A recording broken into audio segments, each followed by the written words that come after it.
Hello everyone, welcome and welcome back to the channel twinkles fam gleaming glow.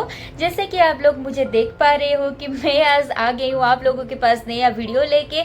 और actually मेरा जो मैंने last upload किया था वीडियो जो कि रोड ट्रिप का था, वो वीडियो में कंटिन्यू नहीं कर पाई थी, वो डिसकंटिन्यू हो गया था। उसके बीच मुझे एडिट करने के लिए टाइम नहीं मिल पाई थी, इसीलिए ये वाला ब्लॉग जो आ रहा है ये थोड़ा लेट हो रहा है, थोड़ा डिले हो रहा है। तो आप लोग आई होप कि मतलब मुझे फॉरगिव कर दोगे क्योंकि मैं वीडियो एडिट नहीं कर पाई थी। तो लास्ट टाइम जैसे आप लोगों ने देखा था कि रोड ट्रिप में हम लोग जा रहे थे देहरादून टू वाया दिल्ली देख के हम लोग उदयपुर जा रहे थे। तो आज मैं वीडियो में आप लोगों को बताने वाली हूँ उदयपुर में जो डे 1 का हमने ट्रिप किया था हल्दी घाटी, उसी के बारे में। वो जो है वो हमारा पहला लोकेशन था। हम लोग क्यों हल्दी घाटी गए थे और हल्दी घाटी का जो था वो हिस्ट्री ज्योग्राफी क्या है आप लोगों को मैं अभी ये वीडियो में बताने वाली हूँ। तो ये वीडियो को जाने से पहले मैं आप लोगों को छोटा सा डिस्क्रिप्शन देके बोलना चाहती हूँ, एक्सप्लेन करना चाहती हूँ कि ये क्या है, हल्दी घाटी जो है ये क्या है। तो हल्दी घाटी लोकेशन जो है वो वहाँ पे एक युद्ध लड़ा गया था जिसका नाम है द बैटल ऑफ हल्दी घाट, उसकी बारे में मैं बात करने वाली हूँ। तो हल्दी घाटी जो तो लोकेशन है वहाँ पे जो राजा थे उस टाइम के, उनके नाम था महाराणा प्रताप जी।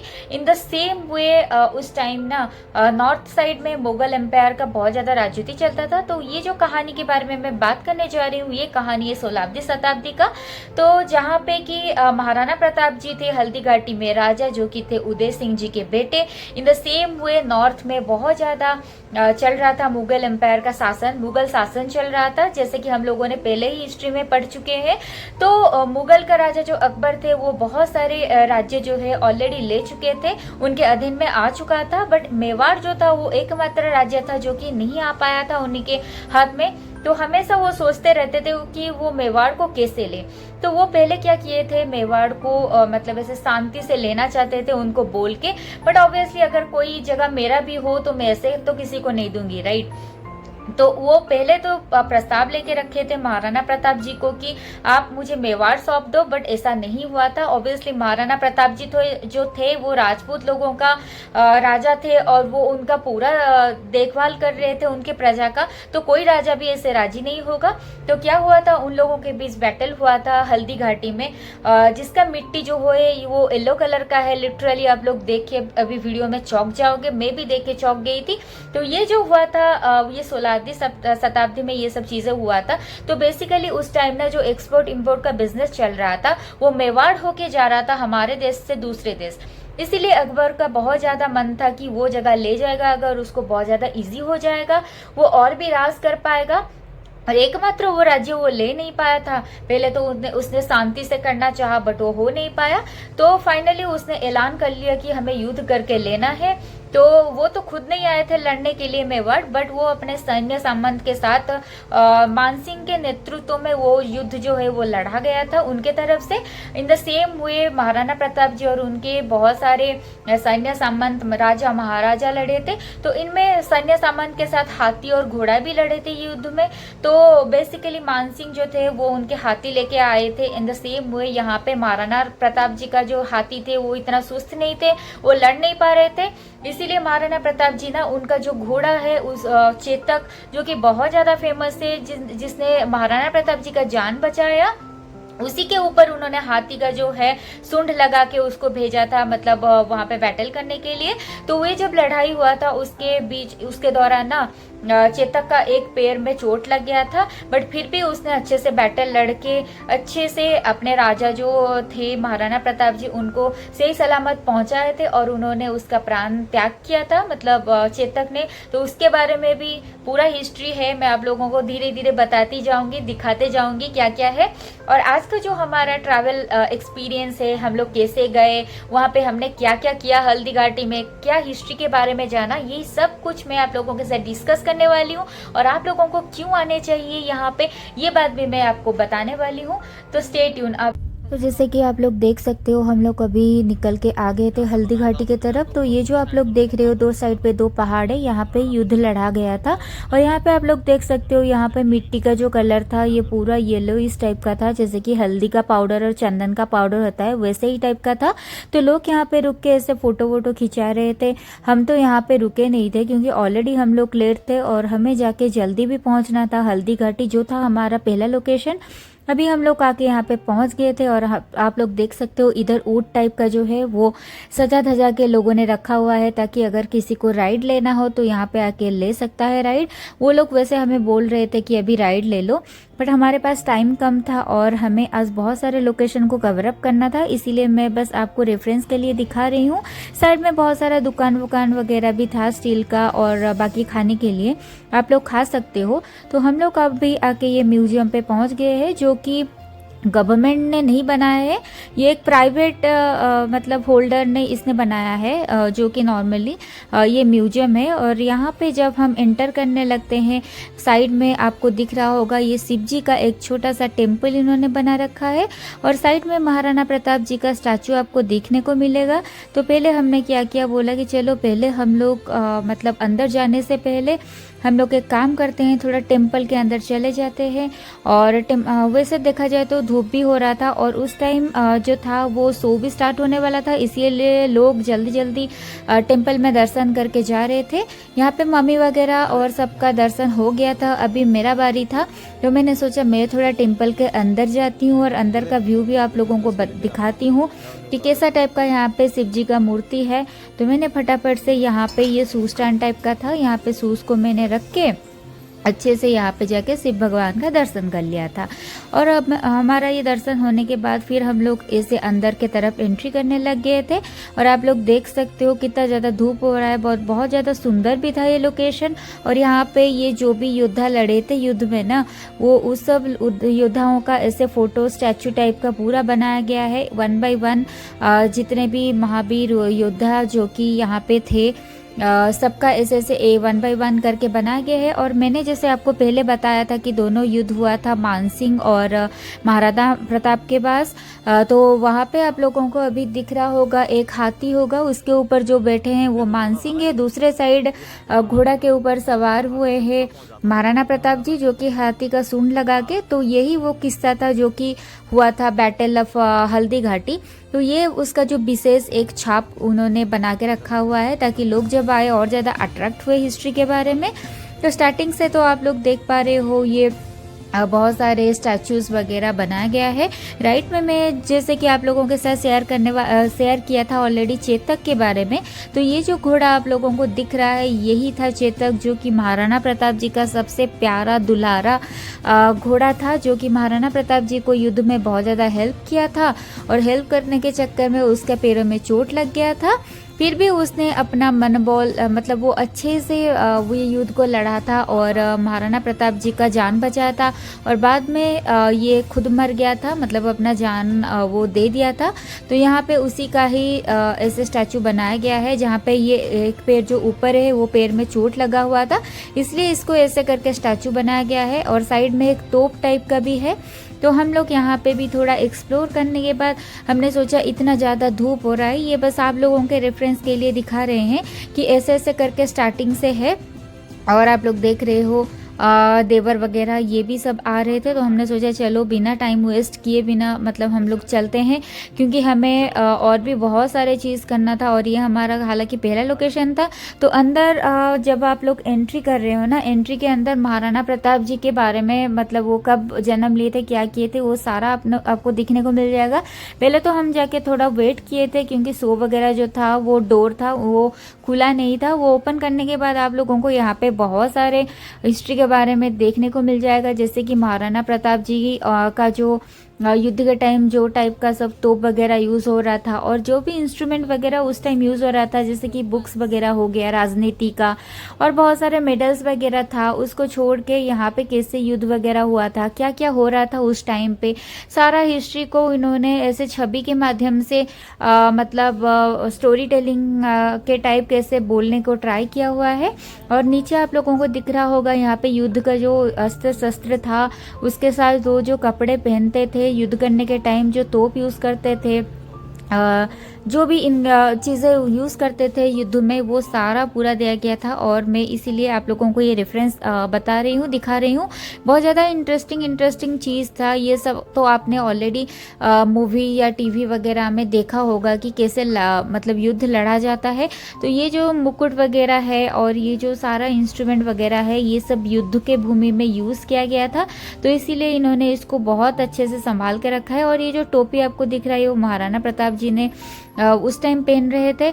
और यहाँ पे बहुत सारे स्टैचू था जैसे कि उदय सिंह और जयपाल सिंह और यहाँ पे और भी बहुत सारे महाराणा प्रताप को छोड़ के बहुत सारे लोगों का ऐसे स्टैचू बनाया गया था जो कि बहुत ज़्यादा मतलब उनका नेतृत्व में जो सब हुआ था और जो कि मेन राजपूतों की राजा थे। तो ये सब मैं ऐसे क्लिप्स ले रही हूँ क्योंकि बहुत ज़्यादा अच्छा लग रहा था ये सब चीज़ें देखने में और हिस्ट्री को जानने में। और आप ऊपर भी देख पा रहे हो मतलब ये सब के बाद ऊपर भी पूरा स्टोरी कैसे हल्दी घाटी का युद्ध हुआ था, क्या हुआ था, ये सब भी ऊपर एक्चुअली पूरा शो किया गया है। ये युद्ध का रणभूमि कैसा था और लोग भी यहाँ पे सब लोग आके देख रहे थे, बहुत ज़्यादा खुश हो रहे थे देख के स्टोरी उसके। मतलब आप लोग यहाँ पे देख पा रहे हो यहाँ पे सूर्य देवता का ये छवि भी है। तो हम लोग ये सब देखने के बाद हमें बहुत ज़्यादा खुशी हुई थी। और यहाँ पे ये देख सकते हो ये जो आपको दिख रहा है ये चित्तौड़गढ़ का चित्र है। और यहाँ पे कैसे युद्ध को लड़ा गया था वो पूरा पिक्चर करके सबको दिखाया गया है कि ऐसे टाइप का उस टाइम युद्ध को लड़ा गया था। और बहुत ही ज़्यादा इंटरेस्टिंग था ये युद्ध जो था वो भील प्रजा के महाराणा प्रताप जी जो थे वो भील प्रजा के साथ पहले से बड़े हुए थे। तो वो भील प्रजा और बहुत सारे मंत्री उसके साथ मिलके मुगल के खिलाफ वो लड़ाई किए थे। और यहाँ पे नदी क्रॉस करने के टाइम ना ये नदी का जो हाइट था नहीं तो महाराणा प्रताप को मार लेते उनके जो सेना। नदी क्रॉस करने के टाइम ही चेतक के पैर में यहाँ पे चोट लग गया था और चेतक यहाँ पे घायल हो गया था। फिर वो चेतक ने जान बचाया था। और यहाँ पे ये जो आप लोग देख पा रहे हो पद्मावत वाला जो मूवी आप लोगों को ऑलरेडी पता होगा, यहाँ पे जौर वगैरह हो रहा है। तो ये सब का हिस्ट्री के बारे में मैं आप लोगों को और बहुत सारे ब्लॉग्स बैक टू बैक आने वाले हैं। तो ये जो है ये चित्तौड़गढ़ का छवि है, ये भी यहाँ पे इन्होंने अच्छे से फ्रेम किया गया है। उसके बाद अभी हम लोग गए थे देखने के लिए। आप लोग ये स्टोरी को पता कीजिए, ये पूरा उसी स्टोरी के बारे में बात कर रहे हैं ये स्क्रीन पे।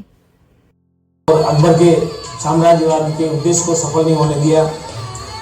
हल्दी घाटी ऐतिहासिक और सांस्कृतिक धरोहर होने के कारण यहाँ पर प्रतिवर्ष हजारों पर्यटक आते रहे हैं, परंतु यहाँ पर उनको राजा महाराणा प्रताप एवं मुगल अकबर की सेना के मध्य हुआ था। इस युद्ध में अकबर स्वयं नहीं आए थे। उन्होंने आमेर जयपुर के राजा मानसिंह को अपना सेनापति बनाकर भेजा था।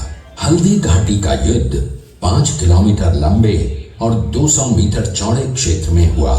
आप लोग सभी संग्रहालय में खड़े हैं। संग्रहालय से 200 मीटर की दूरी पर चेतक की समाधि है, जहां पर महाराणा प्रताप के स्वामी भक्त घोड़े चेतक को दफनाया गया था। यहां से 2 किलोमीटर की दूरी पर हल्दी घाटी दर्रा है। इस दर्रे की विशेषता है कि यहाँ की प्राकृतिक मिट्टी व पत्थरों का रंग हल्दी जैसे पीले रंग का है। इस दर्रे के चारों तरफ महाराणा प्रताप की भील आदिवासी सेना राणा पूंजा के नेतृत्व में तैनात थी। ये सेना तीर, भाले, पत्थर चलाने में कुशल थी। यहाँ से 1 किलोमीटर की दूरी पर शाही बाग है, जिसमें मुगल सेना का पड़ाव था। मुगल सेना 18 जून 1576 ईस्वी को प्रातः सूर्योदय के साथ मेवाड़ की राजधानी गोगुंदा की तरफ आगे बढ़ने लगी, तो उन पर महाराणा प्रताप की सेनाओं ने आक्रमण किया और उनसे गोरिल्ला पद्धति से युद्ध किया। ये आक्रमण इतना तेज था कि जिससे मुगल सेना में भगदड़ मच गई। महाराणा प्रताप की सेनाओं ने मुगल सेना को यहां से 3 किलोमीटर दूर पीछे समतल क्षेत्र में, जहां अभी खमनोर गांव है, वहां तक खदेड़ दिया। इसी खमनोर गांव के पास बनास नदी के पास समतल मैदान में 7 घंटे का भयानक युद्ध हुआ। इस युद्ध में दोनों पक्षों से कुल 18,000 सैनिक मारे गए। जब ये युद्ध समाप्त हुआ तो वहां पर मानसूनी बरसात हुई और वहां पर कटी हुई लाशें और खून ने पानी में मिलकर एक तलाई का रूप ले लिया। इतिहासकारों ने इस तलाई को रक्त तलाई का नाम दिया। इस युद्ध में ग्वालियर का एक पूरा राज परिवार, जिसमें राजा रामशाह तंवर और उनके दोनों पुत्र थे, शहीद हो गया। यहीं पर एक बगीचा बनाया हुआ है और जो इस युद्ध में शहीद हुए थे उनके स्मारक इसी बाग में बने हुए हैं। इस लड़ाई की विस्तृत जानकारी आपको एक फिल्म के द्वारा दी जाएगी। आप जब इस कक्ष में सब कुछ देख चुके होंगे तब ये फिल्म और लाइट व साउंड शो शुरू। यहाँ पे तो हम लोगों का ऑलमोस्ट ख़त्म होने वाला था जो शो हमने देखा था, मतलब पूरा महाराणा प्रताप और ये हल्दी घाटी का बैटल जो था उसका युद्ध कैसे हुआ था, क्या हुआ था, जैसे कि मैंने स्टोरी में शॉर्ट डिस्क्रिप्शन में बताया था, वो सेम चीज़ ये लोग रिपीट करके आप लोगों को दिखा रहे थे ताकि आप लोगों के दिल में मन में जो डाउट है वो डाउट क्लियर हो जाए। ये सब करने के बाद हमारे पास और भी एक चीज़ें था, जैसे कि उन्होंने पूरा अच्छे से सेटअप लगा रखा था। बाद में जाके यहाँ पे सब लोग सब यहाँ पे सब दिखाने वाले थे पूरा स्टोरी उनका बचपन से लेके एंड तक, तो आप उसका भी मजा उठाइए और देखिए कैसे कैसे यहाँ पे उनका स्टोरी टेलिंग किया गया है। जिससे महाराणा प्रताप ने 12 वर्षों तक अपनी सेना को संगठित किया, सैन्य शक्ति को बढ़ाया और मेवाड़ मातृभूमि को आजाद करवाया। कृपया अब आप सब आगे की तरफ देखिए। ये कुंभलगढ़ किला है।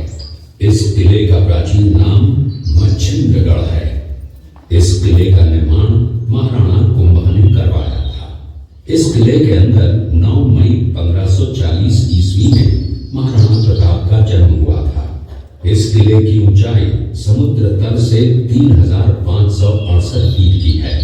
इस किले की दीवार 36 किलोमीटर तक फैली हुई है। इस दीवार का नाम ग्रेट वॉल ऑफ चाइना के बाद द्वितीय पायदान पर दर्ज है। इस किले के अंदर 360 प्राचीन मंदिर हैं। उन मंदिरों में से जग प्रसिद्ध महादेव का मंदिर सबसे प्राचीन है।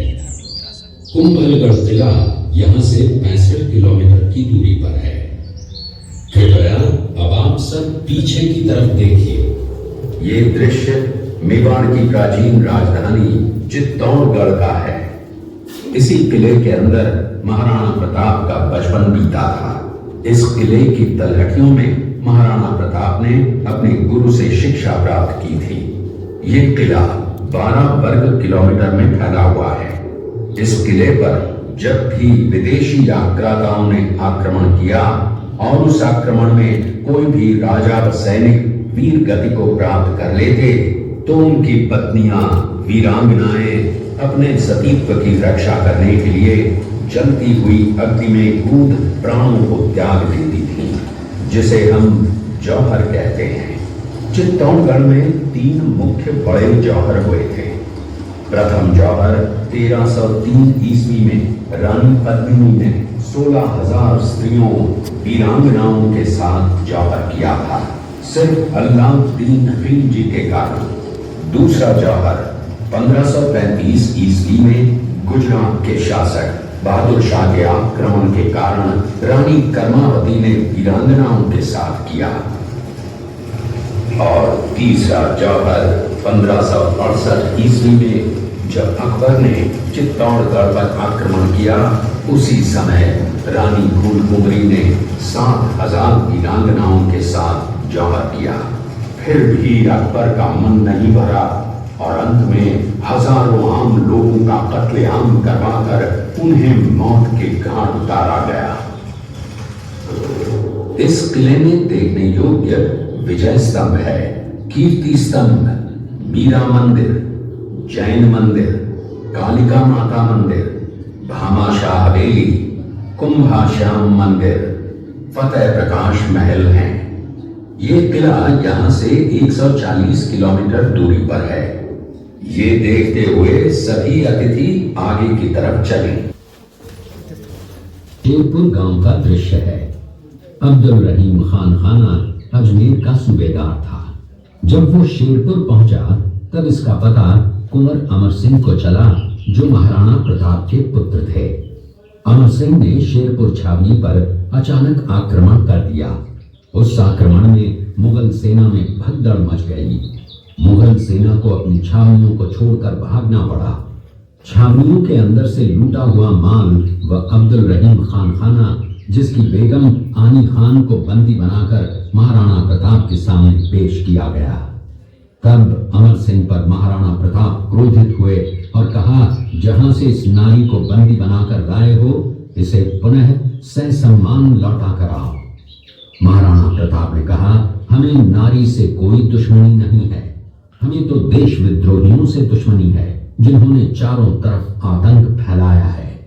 महाराणा प्रताप के आदेश का पालन करते हुए कुंवर अमर सिंह ने उस मुगल नारी को ससम्मान छावनी तक पहुंचाया। इस प्रकार महाराणा प्रताप ने अपने क्षत्रिय राजपूत धर्म का पालन किया और पराई स्त्रियों को मां, बेटी और बहन का दर्जा दिया। ये है महाराणा प्रताप का चरित्र और नैतिक उदारता का परिचय।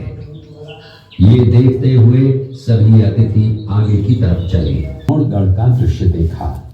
उसी किले के अंदर की ये घटना है।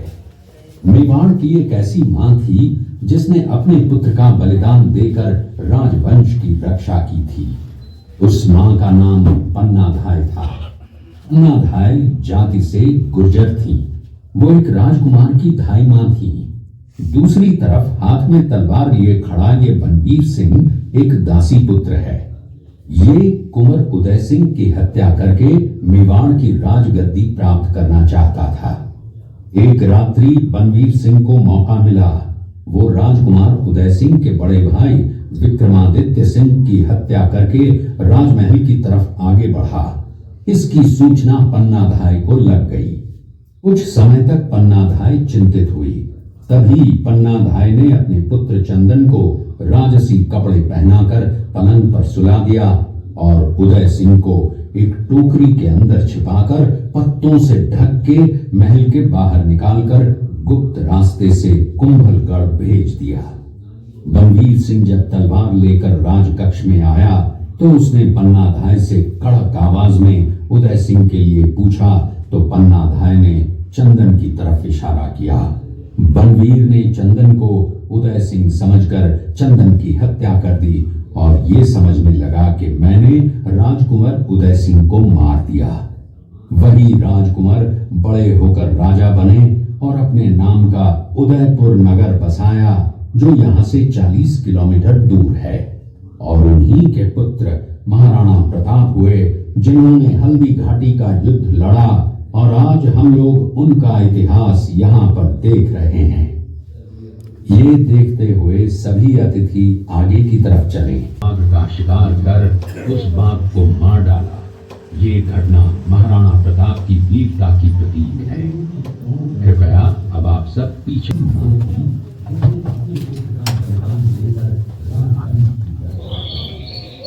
इस दृश्य में देखिए महाराणा प्रताप अपनी प्रतिज्ञा का पालन करते हुए। महाराणा प्रताप ने प्रतिज्ञा की थी कि जब तक अपनी मातृभूमि को शत्रुओं से मुक्त नहीं करा लेता, तब तक न तो मैं महलों में रहूंगा, न किसी धातु के पात्र में भोजन करूंगा, न किसी गद्दी के बिछौने पर सोऊंगा। पत्ते ही भोजन के पात्र होंगे, जमीन भी बिछौना होगा। इस प्रतिज्ञा का पालन उन्होंने 21 वर्षों तक जंगलों में रहकर किया। प्रताप और सुविख्यात स्वामी भक्त घोड़े चेतक के अंतिम मिलन का है। हल्दी घाटी युद्ध के बाद चेतक घोड़े ने 22 फीट के एक बरसाती नाले को पार किया। ये उसी समय का दृश्य है। पास में खड़े महाराणा प्रताप के छोटे भाई शक्ति सिंह हैं, जो पहले मुगल सेना में थे, बाद में वो ये जो शो था ये करीबन 15 से 30 मिनट तक ये चल रहा था। तो हम लोग ये सब देखने के बाद जो वो स्टोरी टेलिंग कर रहे थे, उसके बाद हम लोग ने सोचा कि चलो बाहर चलते हैं, क्योंकि बाहर और एक गाइड टाइप का था जो कि बता रहा था कि यहाँ पे कैसे जो रोज़ का फ्लावर्स होता है उसका खेती बाड़ी किया जाता है। तो उसी के बारे में वो बोल रहा था और लोग यहाँ पे सब अटेंशन दे के सुन रहे थे।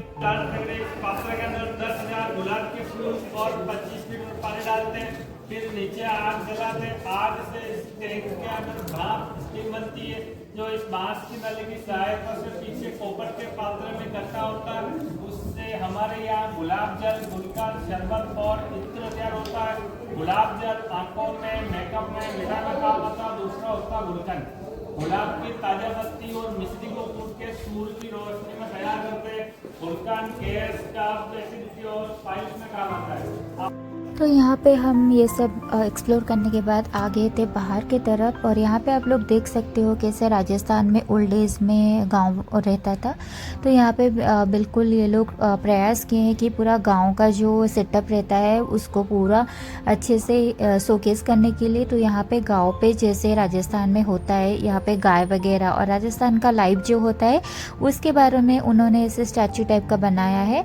और बाहर भी हम लोग आके ऐसे घूम रहे थे, तो मैं आप लोगों को बाहर का व्यू दिखा देती हूँ। और यहाँ पे ऐसे काऊ टाइप का भी बना था, तो सब लोग उधर भी जाके ऐसे फ़ोटो खिंचा रहे थे, मज़े आ रहे थे। देखने में ऐसा लग रहा था कि जैसे वहाँ पे रियल काऊ ही खड़ा है। और यहाँ पे ऐसे बहुत सारे उनका मतलब राजस्थान का कल्चर जो है उसको उन्होंने बनाया था। बहुत ही ज़्यादा अच्छा एटमॉस्फेयर था वहाँ पे, और वाइब भी बहुत अच्छा दे रहा था। और राइट साइड में आप लोगों को दिख रहा होगा यहाँ पे ऐसे बोटिंग करने के लिए एक छोटा सा तालाब टाइप का था। यहाँ पे अगर कोई चाहे तो वहाँ पे बोटिंग वगैरह कर सकता है, बहुत छोटा सा है। और उसके यहाँ पे साइड में डिफरेंट टाइप का स्टैचू, उसके कल्चरल थिंग्स, वहाँ पे कैसे खेती बाड़ी होता है, वही सब चीज़ें ही मतलब यहाँ पे स्पेशली है बाहर। यहाँ पे आपको ऐसे शिव जी का स्टैचू भी देखने को मिल जाएगा। तो बाहर का जो एरिया था वो ऐसे टाइप का था। बाहर तो वैसे कुछ सच नहीं था, जो था म्यूज़ियम के अंदर ही था। और यहाँ पे इन लोगों ने ऐसे थोड़ा मतलब पार्क टाइप का बना दिया है थोड़ा, ताकि लोगों को पसंद आए। और ये हम लोग ऐसे जा रहे थे, ऐसे गैलरी टाइप का इन्होंने बनाया है। हालांकि यहाँ पे काम स्टार्ट नहीं हुआ है क्योंकि काम चल रहा है अंदर। तो हम लोग ये भी देख के एक्सप्लोर कर रहे थे। बाकी तो आप लोग कहीं पे भी जाओ तो मतलब मेन चीज़ तो रहता है, और साइड में ऐसे टाइप का भी रहता है सारे जगह में म्यूज़ियम में। तो लोगों को ज़्यादा अट्रैक्ट करने के लिए ये लोग सजा धजाते रहते हैं। और यहाँ पे तो ये काम चल रहा है, ये ऑलरेडी सेटअप तैयार नहीं हुआ है, तो काम ही चल रहा था। यहाँ पे बस हम लोग आके देख रहे थे और मज़ा उठा रहे थे। और आप लोगों को अगर खाना भी कुछ खाना है, उसके अंदर ऐसे रेस्टोरेंट टाइप का, कैंटीन टाइप का पूरा है। लोग यहाँ पे बैठ के खाना वगैरह सब ऑर्डर करके खा सकते हैं। हालांकि हम लोग तो खा के आए थे, तो हमने तो ऐसा कुछ ऐसा खाया भी नहीं था। हमने बोला कि चलो बस देख के हम लोग बाहर की तरफ प्रस्थान करते हैं। बाकी ये सब चीज़ें देख के बहुत ज़्यादा खुशी हो रही थी। एक साइड पूरा गांव का वाइब दे रहा था, ऐसे लग रहा था कि जैसे कि हम कोई गांव पे आ गए हैं। और दूसरे साइड ऐसे थोड़ा मतलब वो जो पार्क टाइप का बना था, और साइड में जो ऐसे बना था मतलब आप चाहो तो बोटिंग टाइप का कर सकते हो। ऊपर से ऐसे बड़ा बड़ा महल टाइप का मतलब बना था, तो बहुत ही ज़्यादा अच्छा वाइब दे रहा था। ये सब देखने के बाद यहाँ पे सब लोग खड़े होके मोस्टली फ़ोटो वोटो खींच रहे थे, क्योंकि यहाँ पे और कुछ एक्टिविटीज़ करने के लिए वैसे नहीं है। तो मैं भी वैसे आप लोगों के रेफरेंस के लिए ये वीडियो ले रही थी कि चलो देखते हैं। फिर उसके बाद हमने देखा यहाँ पे जो गन्ने का रस होता है ना, वो ऐसे गाय को ऐसे बांध के वो गाय ऐसे घूमेगा, चक्कर काटेगा और ये जूस निकल रहा था। बहुत ही ज़्यादा इंटरेस्टिंग था एक्चुअली। पहली बार ही मैं देख रही थी, तो मैंने सोचा आप लोगों को भी दिखाती हूँ। आई थिंक ये सब ओल्ड ज़माने में ऐसे ही गन्ने का रस निकालते थे, और यहाँ पे बहुत सारे लोग भी खड़े होके वो जूस जो है वो पीते थे। और मुझे भी थोड़ा बुरा लग रहा था, गाय को ऐसे ये बंदा ऐसे मार मार के उसको घुमा रहा है और काम करवा रहा है, और वो गन्ने का रस निकाल रहा है। तो ये सब शूट करने के बाद हमने थोड़ा बहुत ऐसे फ़ोटो वीडियोस जो हमें लेना था ले लिया था, क्योंकि ऑब्वियसली अभी व्लॉगिंग के टाइम सब लेना पड़ता है। हम घूमते भी हैं, एंजॉय भी करते हैं, साथ ही साथ आप लोगों के लिए ये सब पिक्चर्स वगैरह जो भी है वो सब क्लिक्स भी कर लेते हैं, ताकि अगर आप फ्यूचर में घूमने आओ तो आपको पहले से ही आइडिया रहे। तो यहाँ पे ये राजस्थानी का कपड़ा वगैरह भी मिल सकता है, तो वहाँ पे वो शॉप टाइप का था। तो ये सब देख के हमारा घूमना पहला जो लोकेशन था वो हो गया था। एक्चुअली मैं ये वीडियो इतना लंबा भी नहीं करना चाहती थी, बट हो गया। और यहाँ पे हम लोग आके थोड़ा चाय और कचौड़ी वगैरह खा लिए थे, थोड़ा बहुत भूख लगने लगी थी तो थोड़ा रिफ्रेशमेंट भी हमने कर लिया था। आई होप आज का जो मैंने वो डे आप लोगों के साथ पूरा शेयर किया है वो आपको अच्छा लगा होगा। जो लोग मेरे वीडियो को यहाँ तक देख चुके हैं, आई होप कि उन लोगों को अच्छा लगा है, तभी जाके वीडियो के एंड पे आए हैं। तो आई होप कि आप लोगों को ये वाला ब्लॉग अच्छा लगा होगा। और इसके बाद जो ब्लॉग आने वाला है ये और भी ज़्यादा इंटरेस्टिंग है, क्योंकि हम लोग नेक्स्ट ब्लॉग में एक्सप्लोर करने जा रहे हैं उदयपुर सिटी पैलेस, जिसमें हमने गाइड लिया था और वो आप लोगों को पूरा एक्सप्लेन करेंगे कि वो पैलेस के बारे में, और वो बहुत ज़्यादा इंटरेस्टिंग फैक्ट्स वगैरह है। तो आप लोग, आई होप कि ये वाला ब्लॉग आपको पसंद आया होगा, और वो वाला नेक्स्ट ब्लॉग जो आने वाला है बहुत जल्दी आने वाला है। तो स्टे ट्यून। मैं आशा करती हूँ कि आप लोग मुझे ऐसे आगे बहुत सारा प्यार दे, बहुत सारा सपोर्ट करें। न्यू क्रिएटर्स बहुत ज़्यादा आजकल स्ट्रगल कर रहे हैं, तो उनको आई होप कि आप लोग सपोर्ट करें और मुझे भी करें और बस वही बोलना चाहती हूँ, अगर आप लोगों को मेरा वीडियो अच्छा लगे तो एक लाइक मार देना, सब्सक्राइब कर लेना, और ताकि आप लोगों के पास मेरा वीडियो का नोटिफिकेशन पहुँचे। और मैं क्या इम्प्रूव कर सकती हूँ, जैसे कि मैं पहले से ही बताई हूँ, आप लोग मुझे कमेंट के माध्यम से भेज सकते हैं, ताकि मैं अपने अंदर और भी इम्प्रूवमेंट ला सकूं और आप लोगों के सामने ऐसे आगे बहुत सारे ट्रैवल वीडियोस ला सकूं। तो तब तक के लिए मुझे विदाई दीजिए। नमस्कार, जय जगन्नाथ।